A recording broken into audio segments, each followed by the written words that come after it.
Greetings, Internet. My name is Chris. I decided to show you something today, but it does contain a few spoilers.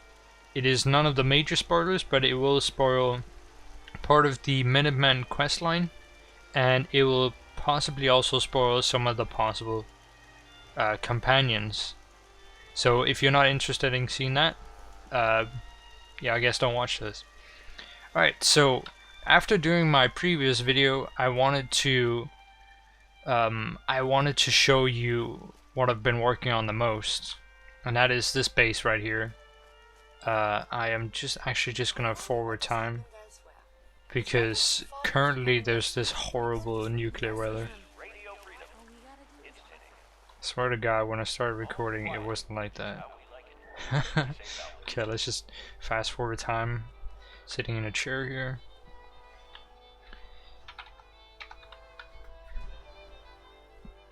Now, I actually really like this location. The only annoying thing is the fact that the radio you can hear in the background is this thing here, and you can hear it all over the freaking castle. Anyway, so it looks pretty basic. It looks like I haven't done anything. It's sort of the point. So this weather is not going away, it seems, which is very annoying.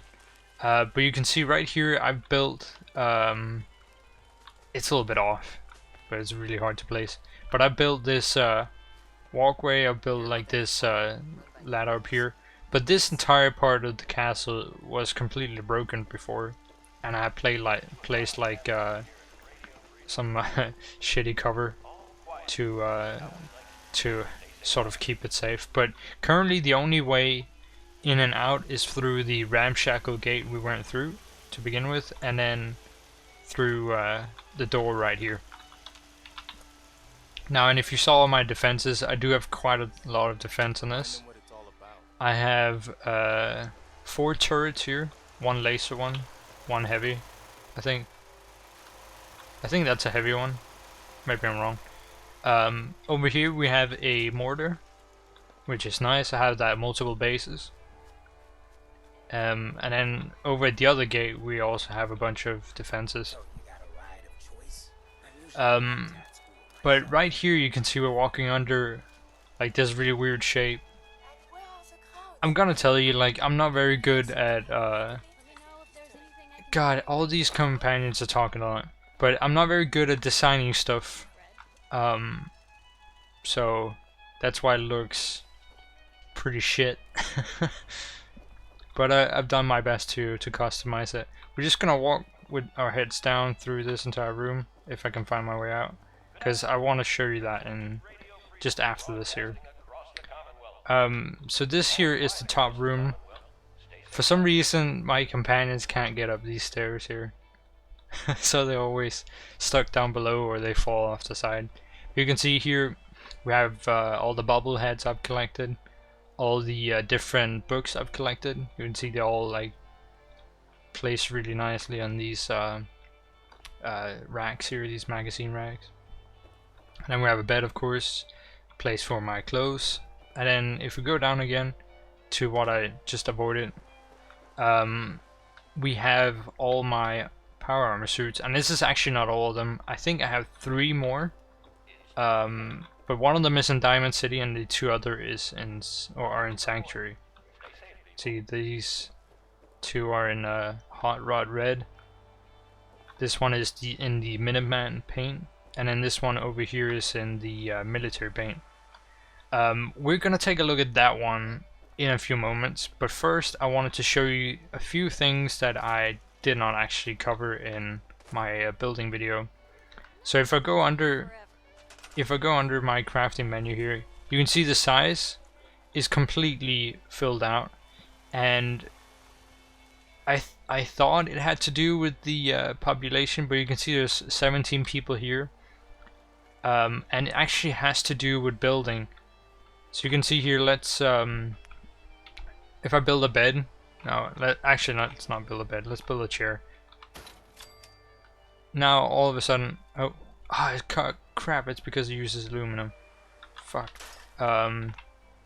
that's not a good example. I don't have any aluminum.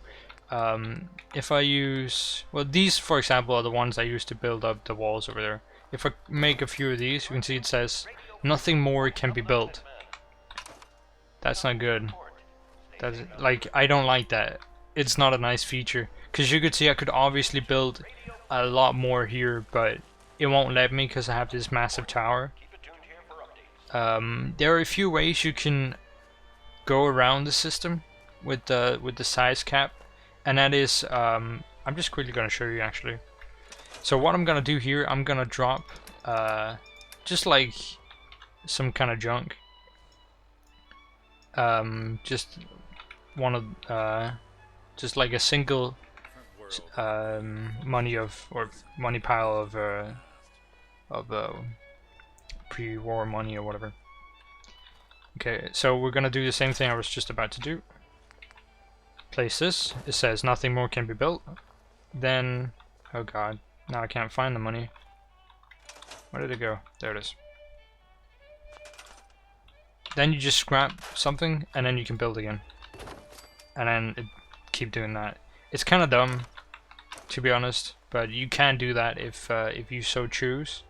And there are also a few mods maybe that will unlock it, but honestly, I don't know. I've never been much into mods, and unless it goes through Steam, I usually never deal with it, because you have to like get it from Nexus Mod, and there's usually a lot of like malware or like things that can get you banned from other games involved with that sort of stuff. So oh, weather cleared up, that's nice. Alright, so the things I didn't cover besides the size stuff is the fact that you can make certain things that also help with your base. You can see over here I have a Brahmin, and then I have this feeding trough, and that's what you can oh, that's actually not the right one. You find that under resources, miscellaneous, and then it's feed trough. So that's kind of nice. And I think having a scavenging station means that you can send someone to like start collecting resources. I'm not actually sure if that's what it does, but we're gonna give it a try here. So it needs a person. You go over here. Extra scavenging production. That's cool. So I haven't actually made one of these before. Then we have the Brahmin feed trough. Trade caravan post. Huh, okay, I just recently unlocked this, by the way.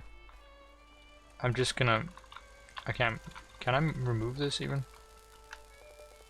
Oh, now I actually have to move her away to remove it. So you see the problem here, of course, is the fact that I don't have space for it. But I just unlocked this through doing a quest in the Bunker Hill, which is kind of nice. So I guess this is for trade caravans, if I want them inside my base. I like that a lot. Then we have the next item, please. Next item is a bell. I'm just going to show you quickly what this does. So you can see all of the people in the settlement all come towards the bell, except the dog, I think. You can see this is the dog house I talked about in a previous video as well.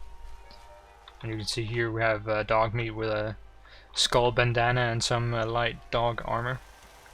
Anyway, so that's another thing. This bell is really nice if you're having trouble finding certain companions or settlers. You're like, oh, where the fuck are these guys hiding? And then you can just go through that, or use that and find them. Then we also have the siren. We need to hook this up to power, so let's go over here. And then if we hit it,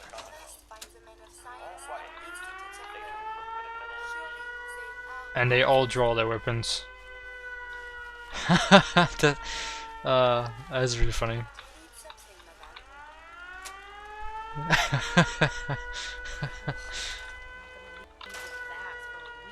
My god. And then we also have this thing right here. I can't place it down because I already have one placed. I don't remember where it's placed, which of course does not help much. But this is a fast travel target. So what this essentially does is that when you have a new settlement, it will usually just fast travel you to any given point. Sometimes you don't want this. Let's say, oh, I have my base up here. I wanna fast travel straight to my base. You can do that by placing this. Now I can't find the place where I actually put this thing. I could of course fast travel to find it, but I'm not gonna do that. So yeah, that's some of the things I did not cover. I wonder if there's anything else I have not covered. I'm just looking through all of it. I'm pretty sure I got it all.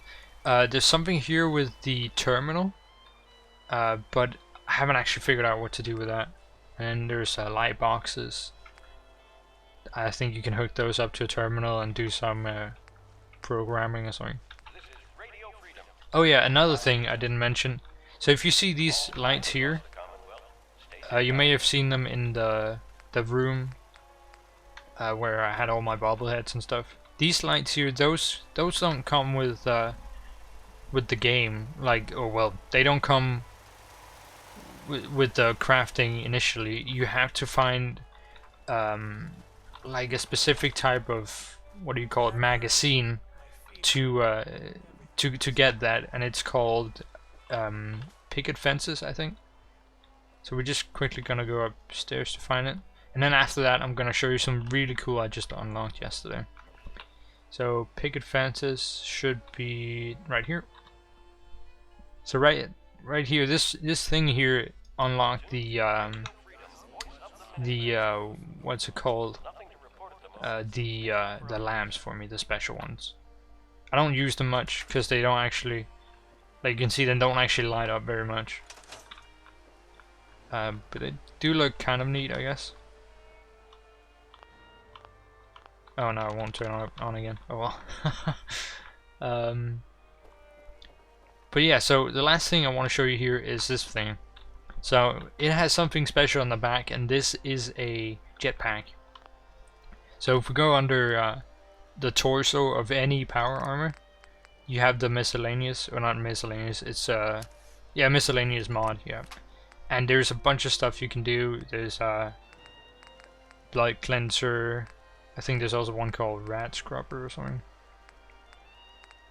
But anyway, yeah, so there's a bunch of things you can put on here. The last one you can get is the jetpack, and you need 4 in science and 4 in armorer, and you need to be level 41 to get this. So it's obviously taken me quite a lot of time. Like I think I've spent 75 hours on this game. It's pretty crazy. So I'm just gonna show you this in action because it looks really cool. There's one downside though with the power armor, and that is if you jump from a high place and land next to your settlers, it will do an AoE damage thing where it will do damage to people around you, and they aren't marked as companions. So having points into inspirational down here means that they still will take damage because they don't count as companions. You can also see enemies light up in red. That's because a mod I have for the helmet.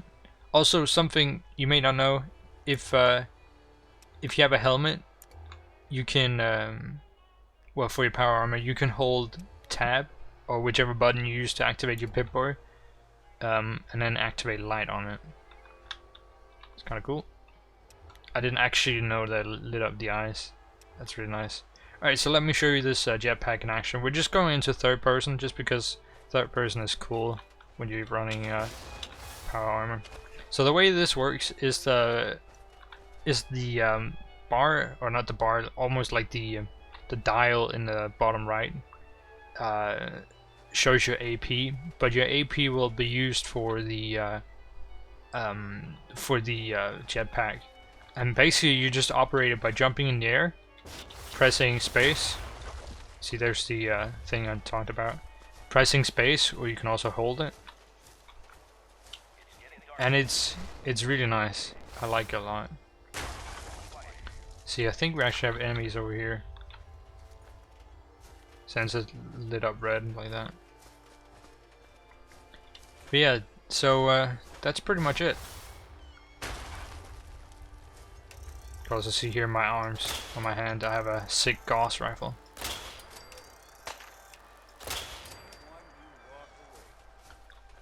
But yeah, so that's all I wanted to show you. Hopefully you found this interesting. Thanks for watching.